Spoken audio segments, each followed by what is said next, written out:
Welcome and happy Christmas. I'm Conal Creedon, and I'm delighted to be part of this year's West Cork Literary Festival Advent Calendar. I'm going to read an extract from The Cure. It's published in my most recent collection of short stories called Pancho and Lefty Ride Again. Okay, I'll just give it a lash. It's set on Christmas Eve, so it could be fitting for this time of year. Okay.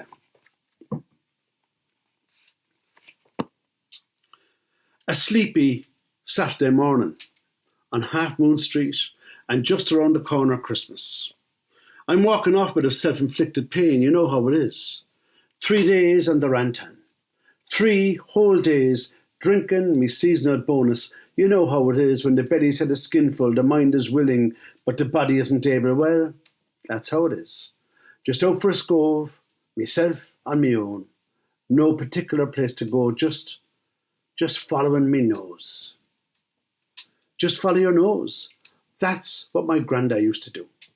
A great man for following his nose was my granda. On my mother's soul, he could find his way to work blindfolded, all the way from his front doorstep up on Dublin Hill, down into the belly of the city, just following his nose. The first thing that hit my granda near leaving the house would be the thick country smell of cattle from the dealers' fields beyond the grotto in Blackpool, led on like a bull by the ring. He'd close his eyes and follow his nose, past the stale stench of last night's stout and cigarette smoke from the string of pubs along Dublin Street, past the Glen Hall, the full length of Thomas Davis Street. And with the first hint of crusty bread coming from the ovens of Healy's Bakery over on Great William O'Brien Street, he'd know he was at Blackpool Church. Then the sweet smell of molten sugar.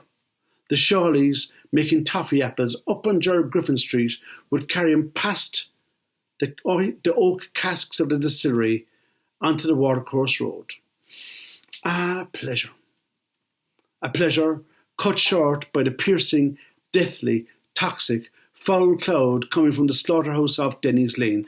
But then, just for the whiff of a second, the subtle scent of sherbet drifting down from Linhen's sweet factory would carry him past the putrid pelts of the tannery and onto the first taste of human waste at Powraddy. Turning right onto Leitrim Street, there'd be no mistaking the warmth of the moist malt of brewing stout billowing from Murphy's stack. He knew then he was on the right track, so he put his hand into the pockets and whistled. Whistle all the way from Powraddy Harbour to the home farm stores, eyes wide shut. And though still out of sight, at the corner of Pine Street, the River Lee and Carroll's Quay would come into scent. High at low tide, low at high tide. Wouldn't turn left nor right, but keep on straight to 3 Points corner where Devonshire Street, Leitrim Street and Cobra Street melt into one. He'd stay right on track, being passed from scent to scent like a baton in a relay race, spurred on by the aromatic blending of Moore's vegetables, Griffin's shoemakers, Noreen's apple tarts. Must be Friday 'cause there's kippers and Creedon's, O'Connell's butchered beef and O'Sullivan's cured bacon. At Falvey's corner he'd stop. Stop dead, struck by a tidal wave of fishy smells from the Baltimore stores, enough to knock a horse. And for the first time on his scove, my grandad opened his eyes, looked back at the eastern face of Shandon, where 7:30 means 25 to 8. Then turning right onto Bridge Street, the fine wines and exotic spices of Madden's would carry him across Patrick's Bridge, through the gateway of the city, all the way to work, just by following his nose.